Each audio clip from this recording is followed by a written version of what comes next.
이슈 딥다이브 매일 두 분의 전문가의 시각으로 이슈에 깊이 들어가 보는 시간. 오늘 금요일 토마토 투자클럽의 김진환 전문가, 루크투자연구소의 임순재 대표입니다. 안녕하세요. 안녕하십니까. 반갑습니다. 오늘 주제 보시죠.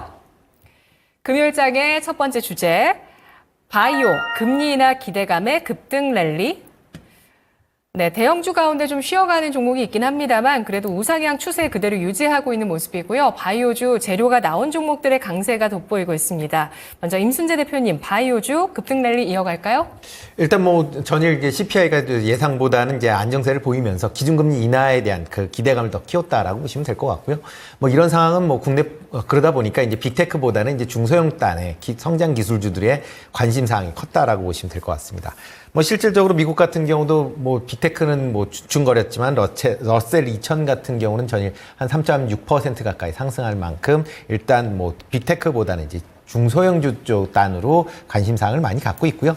이런 분위기는 국내에도 지금 이어지고 있다라고 보시면 될 것 같습니다.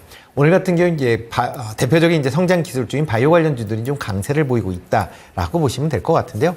기준금리 인하에 대한 그런 기대감도 있지만 그와 더불어 여러 가지 이제 개별적인 이슈들이 좀 많이 있었다라고 보시는 게 맞지 않을까 싶습니다. 비만 치료제에 관련된 그런 이슈도 있고요. 코론 인보사 관련된 이슈 등 포함해서 여러 가지 이슈가 같이 작용이 되면서 바이오주에 대한 투자 심리가 상당 부분 개선되고 있다라고 보시면 좋지 않을까 싶고요. 그 중에서 이제 여전히 비만 치료제 관련된 종목들 쪽으로는 관심을 좀 가지셔야 되지 않을까 싶습니다. 비만 치료제 물론 그걸 만들 때까지는 상당한 오랜 시간이 걸린다라는 건 대부분 아시겠지만 이런 이제 여러 과정들 속에서 중간에 이제 기술 수출 관련된 그런 이제 이슈들이 불거질 가능성은 충분히 있는 그런 상황이고요. 이런 기술 수출이 있는 기업 중심으로는 여전히 관심 있게 보시는 게 어떨까 싶습니다. 네, 기술 수출, 비만 반도체 관련한 종목들, 비만 치료제, 네. 반도체 아부지라고 지금 채팅창에 올라오다 보니까 김진환 전문가님 말씀드리는 거예요. 지금 반도체 아부지라고 오셨다고 글이 올라왔는데 비만 치료제 그리고 그 기술 수출 모멘텀이 있는 종목 관심 계속 가지자라고 말씀해 주셨습니다. 그 두 가지 일단 키워드를 탑픽으로 꼽아주셨고 관련한 종목으로 관심주를 좀 볼 수 있을지 어떤가요, 대표님? 네, 일단 종목으로 본다라고 하게 되면 지금 오늘 같은 경우 이제 마이크로 니들 패치 관련돼서 이제 라파스가 좀 상대적으로 강한 그런 좀 모습을 좀 보이고 있는 그런 상황이고요. 네. 특히 이제 임상 결과 10월 달에 나올 거다라는 것도 그런 기대감이 있는 거고요. 인보사 같은 경우는 FDA 3상 실험 투약이 일단 끝났기 때문에 한 2년 정도 지나면 이제 그거에 대한 결과에 따라서 승인 여부가 다시 결정이 될 거니까 그런 기대감이 지금 있다라고 보여집니다. 그럼 그런 것도 여전히 관심 있게 보시면 좋을 것 같고요. 오늘 같은 경우는 이제 저 같은 경우는 이제 유한양에 여전히 좀 관심 있게 좀 보시면 어떨까 싶습니다.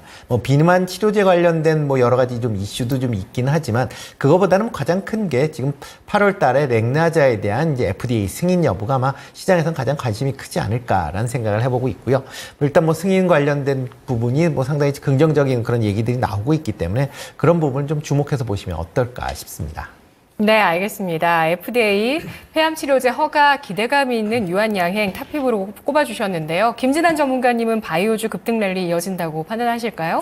네, 아무래도 제약바이오 섹터가 저희 금리 인하 기대감으로 가장 크게 상승한 섹터였습니다. 지난 12월에도 그랬고요. 그 다음에 이번에도 이제 금리 인하 기대감이 다시 살아나니까 6월부터 이제 랠리를 보이지 않았습니까? 알테오젠부터 해서 이제 삼천단제약, 그다음 리가캠바이오, 유한양행까지 계속해서 움직임이 나오는데 최근에 어떤 흐름은 유한양행 같은 경우에 그러니까 8월 달에 어떤 FDA 승인 이슈가 있지 않습니까? 렉나자 관련해서 그런 이슈가 있어서 오스코테와 같이 이제 둘이 좀 쌍으로 좀 가는 흐름이 있고 그다음에 일라이 릴리랑 미장에서의 노보노디스크 같은 경우에 계속적으로 이제 우상향을 해왔습니다. 그러다 보니까 좀 뒤늦게 이제 펩트론 같은 제형 관련해서 이런 종목들도 급등이 나오고 인벤티지랩, 그 다음에 여러 가지 이제 D&D 파마텍 같은 그런 후발 비만약 섹터 종목들까지 가고 오늘 대표님께 말씀해주신 이렇게 니들 패치 이런 때까지 이렇게 당뇨 원래 이런 것들로 이제 적용 가능하지 않습니까? 그래서 이런 쪽까지도 다 지금 이제 후발로 좀 가고 있어요. 근데 이제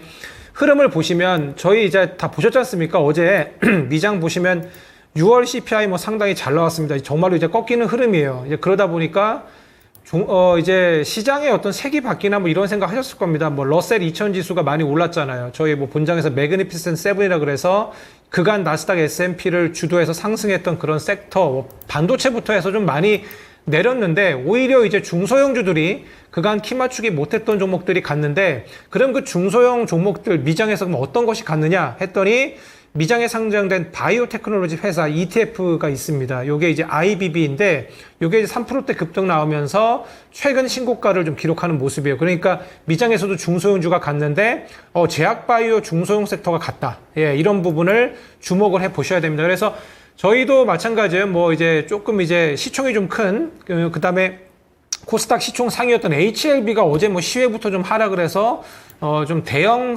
우리 제약바이오를 좀 끌어내렸는데 오늘 한번 지금 상승률 30 종목들 한번 보십시오. 다 지금 제약바이오 종목들이 뭐 상당히 많아요. 뭐 코오롱 티슈진이 우리 대표님 말씀하셨죠. 인보사 관련해서 그런 지금 코오롱 계열들이 뭐 지금 다 급등세를 보이고 있고 뭐 대한유팜도 있고 여러 가지 뭐 보로노이, 큐리언트 요런 시총 상위 지금 시총 상위가 아니라 요러니까 중소형 그러한 종목들까지도 상당히 상승이 나오고 있습니다. 아시다시피 우리가 이제 금리가 인하되면 조달 자금 이제 금리도 낮아지게 되기 때문에 네. 여태까지 임상을 미뤘던 그런 중소형 제약사들이 상당히 강세입니다. 그래서 이런 부분들을 좀 흐름을 좀 보셔야 될 것 같고 그다음에 이제 미장에서 이제 조금 흐름 변화가 있다고 해서 이거 이제 완전히 이제 바뀌고 중소형주가 더 갈까? 저는 그런 건 아니라고 봐요. 그래서 아직까지도 대형 제약사도 괜찮습니다. 뭐 알테오잔 같은 그런 종목들은 지금 이제 2026년부터 매출이 크게 발생하기 때문에 이런 종목들 좀 내리면 보시면 될 것 같고요. 만약에 보시는 분들은. 그리고 이제 제가 뭐 여러 가지 이제 그 서머리를 좀 요약해놨으니까 한번 읽어보시고요. 그 다음에 이제 계속해서 제약바이오는 라이센스 아웃 어떤 이슈가 있고 올해 여러 지금 계약 건들이 나오고 있어요. 나오고 있는데 작년보다 계약 규모가 금액이 더 큽니다. 계약 건수는 작은데 그래서 저희 작은 이 중소형 바이오텍들의 어떤 기술이 알테오젠이나 리가켄바이오 같은 그런 종목들로 해서 여러 가지 계속해서 지금 재평가 받고 있고 이제 하반기에 여러 가지 이제 뭐 암학회 등 이제 학회도 일정이 좀 있어요. 그러니까 저는 키 맞추기를 봅니다. 오늘 중소형주, 그런 중소형 제약바이오가 가는 것이. 그리고 이제 생물보안법 이제 아시지 않습니까? 이제 관련해서 최태원 대통령도 미국 갔다 와서 이쪽 이제 대비해야겠다. SK바이오팜한테 얘기를 좀 했다고 하죠. 그러니까 CDMO, CMO 쪽, 이쪽도 좀 보셨으면 좋겠고요. 그래서 오늘 제가 뭐 아침에 그래서 한올바이오팜을 9시 얘기를 드렸는데 요거를 이제 넘겼는데 저희 방송국에 근데 요게 좀 급등이 났다가 다시 좀 내려요. 근데 요 종목이 뭐 이제 파킨슨병 치료제 뭐 임상 1상 이런 것들이 있습니다. 임상 3상보다는 임상 1상 이상 요렇게 좀 낮은 단계의 종목들이 아무래도 기대감이 커요. 그래서 이런 종목들도 최근에 이제 파놀바이오파마도 최근 여러 가지 이제 뭐 증권사 리포트 나왔는데 좀 둔화됐었는데 흐름이 뭐 최근에 오늘 좀 살리는 모습이니까 이런 종목들도 보시면 어떨까 합니다. 네, 바이오 우려감이 사그라들고 기대감이 또 더 높아지는 이러한 흐름들이 나타나고 있습니다. 뭐 자금 조달에 대한 이슈들 중소형사들 좀 많았었는데 이러한 우려감 사그라들면서 좀 올라가는 또 K 바이오 기술에 대한 관심도 좀 높아지고 있다 이런 측면도 짚어주셨고요. 그리고 기대감이 높아지는 측면에 있는 그런 어떤 신약이라든지 그 신약 가운데서도 어떤 분야인지도 중요하겠지만 전반적인 기술 수출 가능한 그런 가능성 있는 신약군들 그리고 CDMO에 대해서 관심 두 분 모두 짚어주시면서 관심주 탑픽으로 또 각각 한 종목씩 꼽아주셨는데요. 빠르게 두 번째 주제 넘어가 보도록 하겠습니다. 네카오 모든 악재는 반영됐다. 네, 일단은 네카오가 그동안 정말 많이 내려갔는데 저가 매수세가 조금씩 유입되는 분위기는 형성이 되고 있습니다. 근데 여전히 놓여있는 악재라면은 성장성이 좀 부진하다. 어떠한 부분이 신성장 동력이 될 수 있을지 불투명하다는 점 거론이 되고 있고요. 또 라인 야후 사태, 또 카카오 쪽에서는 SM 인수 관련한 검찰 조사, 모빌리티 회계 조작 관련한 그런 금감원 조사 이런 것들이 좀 사법 리스크가 또 놓여 있는 모습들도 있었는데요. 이제는 이러한 것들이 다 반영됐고 좀 올라갈 수 있는 여력을 볼 수 있을지 판단해 보겠습니다. 먼저 임순재 대표님. 네, 뭐 최근 들어 이제 네카오가 이제 바닥을 찍고 조금 올라가는 그런 이제 모습을 좀 보이고 있죠. 가장 큰 이유는 이제 2분기 실적에 대한 이제 기대감이 지금 주가에 좀 반영이 되고 있다라고 보시면 될 것 같습니다. 특히 뭐 네이버 같은 경우에는 지금 뭐 경기 부진에 따라서 이제 광고 수익이 좀 급감할 거 아니냐라고 예상을 하고 있는데 뭐 생각보다는 급감하지 않을 가능성이 더 크지 않나라는 좀 생각을 해보고 있고요. 그리고 뭐 국내 이커머스 시장이 계속 뭐 C커머스에 대한 뭐 중국 이커머스가 진출함에도 불구하고 계속 확대되고 있기 때문에 그런 부분도 일단 실적에는 좀 긍정적으로 영향을 미칠 가능성이 있다라고 보여집니다. 여기에 이제 네이버 웹툰의 상장에 따른 그런 이제 기대감까지 같이 맞물려 있다라고 하게 되면 일단 뭐 네이버 같은 경우는 지금 그렇게 나쁜 그런 모습은 아니지 않나라는 생각을 해보고 있고요. 특히 이제 모건 스탠리가 이제 로봇 관련된 보고서를 발표를 하면서 네. 거기 이제 네이버 랩스가 이제 들어가면서 그런 또 성장 기대감까지 같이 주가에 좀 반영이 되고 있는 그런 상황입니다. 카카오 같은 경우도 뭐 비용 절감으로 인해서 매출 성장세보다는 아마 영업이익이 좀 큰 폭으로 증가할 것이다라는 기대감까지 같이 있는 상황이기 때문에 이제 주가가 좀 반등한다라고 보여지는데요. 그렇지만 과연 이런 상황이 좀 더 이어질 수 있겠느냐라고 보면 아직까지는 또 여전히 이제 허들들이 좀 많이 있는 그런 상황입니다. 조금 전에 뭐 앵커님도 말씀해 주셨듯이 뭐 사법적인 리스크, 그다음에 향후 이제 성장성에 대한 기대, 특히 이제 AI에 대한 부분이 아직까지도 양사가 다 불투명한 그런 상황에 그러니까 놓여 있다라고 보면 뭐 지금 시장 내에서는 AI에 대한 그 비중이 그러니까 기대감이 큰데 그걸 충족시키지 못하고 있다라는 건 조금 주가 측면에서는 부정적인 요소가 여전히 남아 있다라고 보여지고요. 그러다 보니까 이런 뭐 네카오 관련된 부분은 뭐 아직까지 악재를 다 반영했다라기보다는 일단 일부 악재가 조금 수면 밑으로 내려가고 그다음에 실적에 대한 기대감이 올라가면서 주가가 반등이 됐다라고 보시는 게 맞지 않을까. 그렇기 때문에 이게 뭐 영속성을 갖기보다는 일단 아직까지는 단기 트레이딩 관점으로 접근하시는 게 좀 더 맞지 않을까라는 생각을 해보고 있습니다. 네, 네카오가 산적해 있는 악재 속에서 지금은 충분히 어느 정도는 주가에 반영한 이후에 2분기 실적 기대감이 조금 올라올 뿐이다라고 판단해 주셨는데요. 김진환 전문가님은 어떻게 보실까요?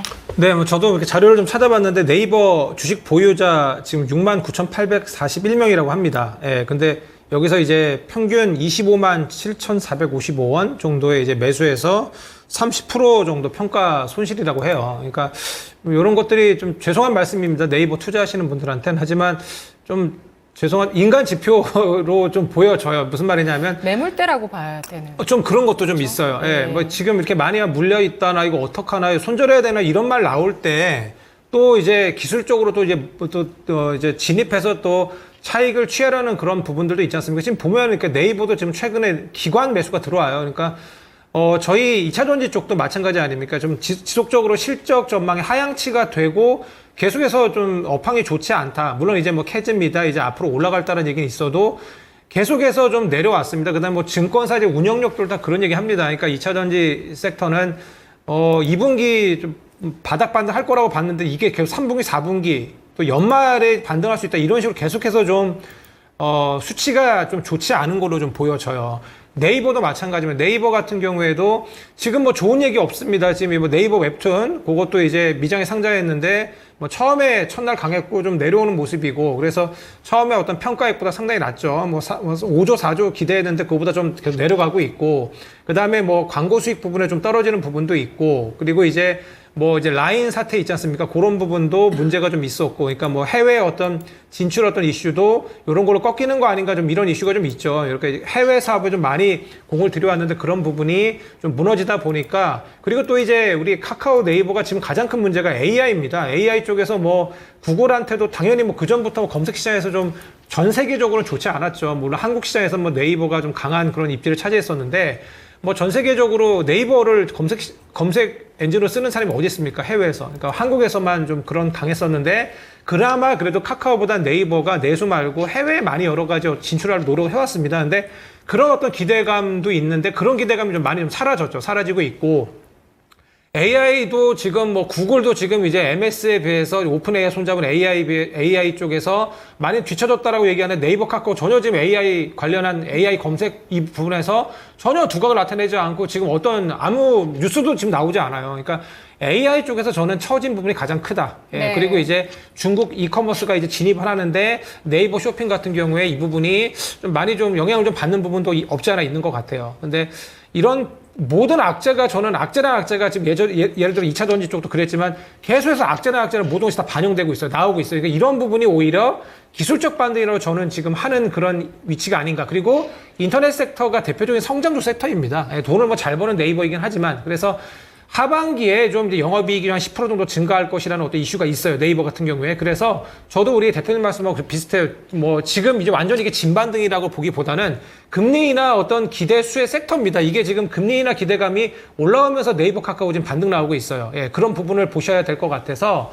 오늘 좀 좋지 않은 모습이에요. 근데 오늘 움직임이 나오다가 요즘은 그래서 2분기 실적이 좋지 않다라고 하는 게 오히려 악재 해소일 수도 있다라고 보여집니다. 왜냐하면 하반기 좋아지니까. 그래서 이것도 뭐 단기적인 어떤 전략으로 반등만 좀 보시면 어떨까요? 지금 장기 평선 위로 좀 올라오는 부분이 올라올 수가 있어 보이니까 네. 조정 시 한번 매수해서 반등에 좀 매도하는 전략, 예, 그런 게 좋아 보입니다. 네이버 트레이딩 목표 주가는 얼마를 보시는 거죠? 네이버는 제가 지금 장기 평선을 좀 보고 있는데요.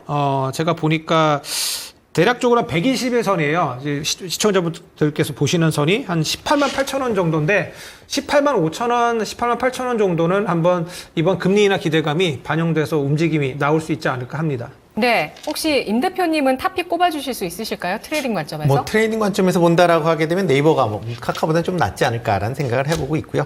뭐 네이버 같은 경우도 지금 뭐 그 하락을 하기 전까지, 그러니까 전 고점 수준이죠. 한 19만 원 정도 내외에서 지금 뭐 좀 물량이 좀 있기 때문에 그 정도까지는 뭐 상승이 가능하지 않을까. 단기적인 트레이딩 관점에서 보면 그 정도까지는 가능하지 않을까라는 생각을 해보고 있습니다. 네, 알겠습니다. 악재에 묻혀있던 네카오.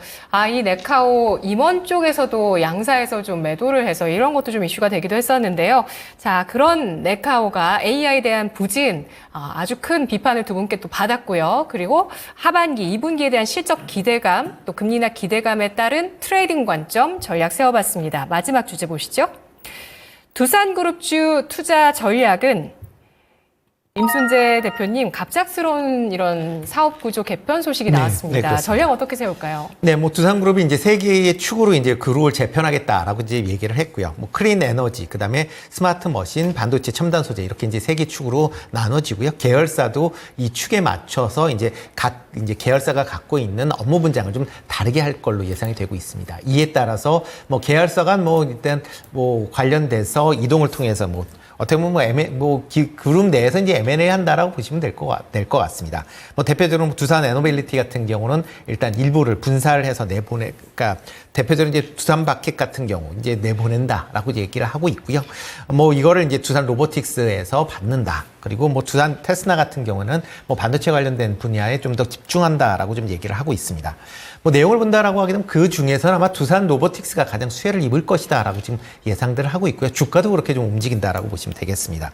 가장 큰 이유는 그 두산에서 알짜 회사라고 불리는 두산 바켓을 자회사로 100% 자회사로 지금 둔다라는 거거든요. 그렇게 되면 두산 로보틱스의 뭐 재무 구조가 그렇게 튼튼한 상황은 아니기 때문에 두산 로보틱스의 투자 여력이 그렇게 크진 않습니다. 그렇지만 두산 바켓을 통해서 이런 투자 여력을 좀 확보할 수 있다라는 거고요. 특히 이제 로봇 관련돼서 북미 시장 내에서 지금 뭐 진출을 확대하려고 하고 있는데 두산 바켓이 갖고 있는 판매망을 활용한다라고 하게 되면 네. 그만큼 이제 두산 로보틱스의 매출 향후의 성장성도 좀 더 담보될 수 있다라고 보여집니다. 다만 이제 두산 에너빌리티 같은 경우에는 이 알짜 회사는 두산 바켓을 이제 두산 로보틱스로 넘긴다라고 하게 되면 그만큼 또 어떻게 보면 이렇게 재무적인 측면이나 여러 가지 측면에서 그렇게 긍정적이지는 못한 그런 상황이 일 수밖에 없는 그런 상황입니다. 물론 두산 에너빌리티가 이제 이런 발전 설비로 이제 특화된다라는 측면에서는 긍정적으로 볼 수는 있겠지만 뭐 재무적인 상황으로 보면 또 이런 발전으로 특화된다라고 해서 당장의 수익성이 개선될 수 있다라고 보기는 좀 어렵지 않을까라는 생각이 들고 있고요. 그렇기 때문에 향후에 주주총회에서 어떠한 주주들이 반응을 보일지에 대한 부분도 같이 좀 주목해서 보셔야 되지 않을까라는 생각을 해보고 있습니다. 네, 과연 주주들이 이 같은 사업 개편 방안에 대해서 찬성을 해줄지 여부도 확인할 변수라고 말씀을 해주셨고요. 이 전략 자체로는 좋은 전략이었다. 라는 판단을 해주시는 건가요? 네, 일단 뭐 두산 그룹 입장에서 보면 그렇게 나쁘지 않을 걸로 보여집니다. 일단 예. 그룹 내에서 지금 여러 군데로 이제 나눠져 있는 거를 좀 이제 통합을 한다라는 개념이기 때문에 그걸 통해서 뭐 특히 이제 이런 로봇 관련된 산업종을 좀 더 역성을 강화하겠다라고 이제 보여지고요. 그다음에 에너지 부분도 일단 통합을 통해서 기존의 뭐 어떤 이제 이제 에너지 관련돼서 원전에서부터 신재생 에너지, 가스터빈까지 이제 다양한 분야의 이제 발전소에 입찰을 할 수 있다라는 거는 긍정적이고, 또 이런 발전 관련된 부분도 고부가 가치성 그런 이제 산업군이기 때문에 그런 부분은 긍정적으로 볼 수는 있습니다. 그렇지만 투자자 입장에서 보면, 특히 이제 개별 기업에 투자했었던, 특히 이제 두산 에너빌리티에 투자했었던 입장에서 보면, 두산 바켓을 빼내고 이런 특화된다라고 하게 되면 장기적인 거는 모르겠지만 단기적으로는 그렇게 긍정적이진 않을 가능성이 높기 때문에 조금 투자자 입장에서 보면 약간의 좀 손해가 불가피하지 않을까라는 생각은 해보고 있습니다. 네, 이 두산그룹의 캐시카우인 두산 밥캣을 두산 로보틱스가 갑작스럽게 떡하니 가져갑니다. 두산 에너빌리티가 지난해 또 단기 순손실 적자가 있었던 만큼 이제 원전 수주가 더욱더 좀 절박해진 상황이 아닐까 싶은데요. 김진환 전문가님 어떻게 보실까요?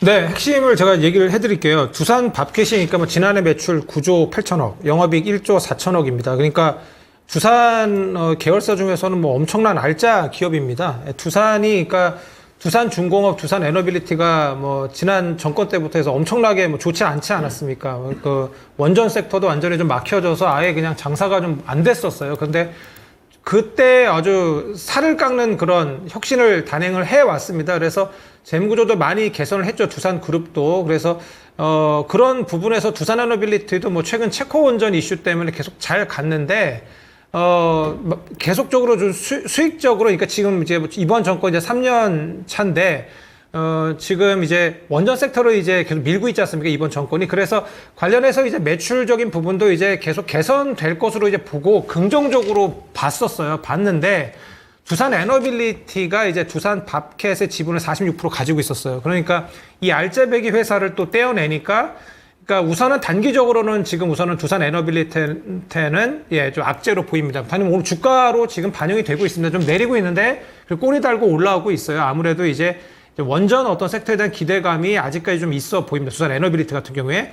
그리고 두산 밥캣 같은 경우에는 저는 중립적이라고 봅니다. 물론 이제 여기에 두산 에너빌리티 소속에서 두산 로보틱스 소속으로 이제 간다는 것, 그런 부분이 좀 있는데, 두산 밥캣을 가지고 계신 분들은 이게 이제 공개 매수를 이제 할 겁니다. 상패를 해야 되기 때문에. 관련해서 이제 가격 정도 54,000원 정도 지금 증권사에 좀 얘기가 나오더라고요. 근데 이제 이게 이제 비율, 합병 비율을 관련해서 두산 로보틱스가 이제 지속적으로 이제 가격이 상승되면 두산 밥캣에 대한 이 공개 매수 가격도 좀 올라갈 걸로 보여요. 그래서 오늘 지금 증권사 54,000원 나왔는데 지금 거의 52,000원 지금 거기에서 좀 왔다 갔다 하거든요. 두산 밥캣 같은 경우에. 그래서 오히려 이럴 경우에는 두산 밥캣 같은 경우에 그냥 지금 그냥 공개 매수에 응하지 마시고 오히려 그냥 요 이제 1대 0.6 정도의 비율로 이제 두산 로보틱스의 그 주식을 받게 됩니다. 두산 밥캣 주주들은.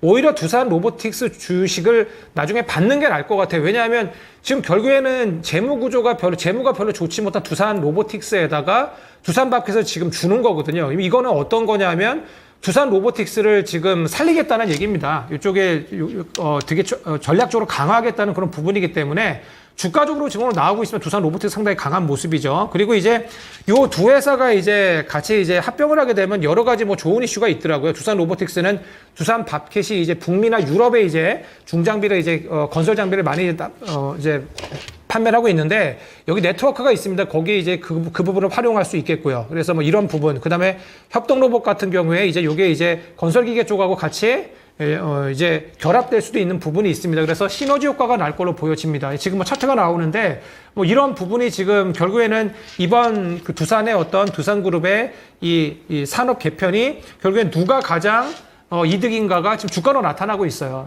다른 거 분석할 필요 없이 주가 보시면 됩니다. 그래서 이런 부분을 보시고 두산 같은 경우에는 그래서 지난번에 2020년인가 그때 차입금 12조 때문에 엄청나게 그때 채권단 관리 체제에 들어가고 되게 몹시 힘들었는데 선제적으로 사업 구조 좀 하는 것 같아요. 그래서 이런 부분도 양호하기 때문에 두산까지도 오늘 상승이 나오는 모습이죠. 그래서 제가 수요일 날 제가 이야기 드린 종목인데 이 종목이 제가 프로그램에서 이것도 상당히 강세였어요. 그래서 결론적으로는 중기적으로는 두산도 괜찮을 것 같아요. 두산 같은 경우에 동박 사업도 하지 않습니까? AI 가속기 관련해서 이런 것도 괜찮을 것 같고요.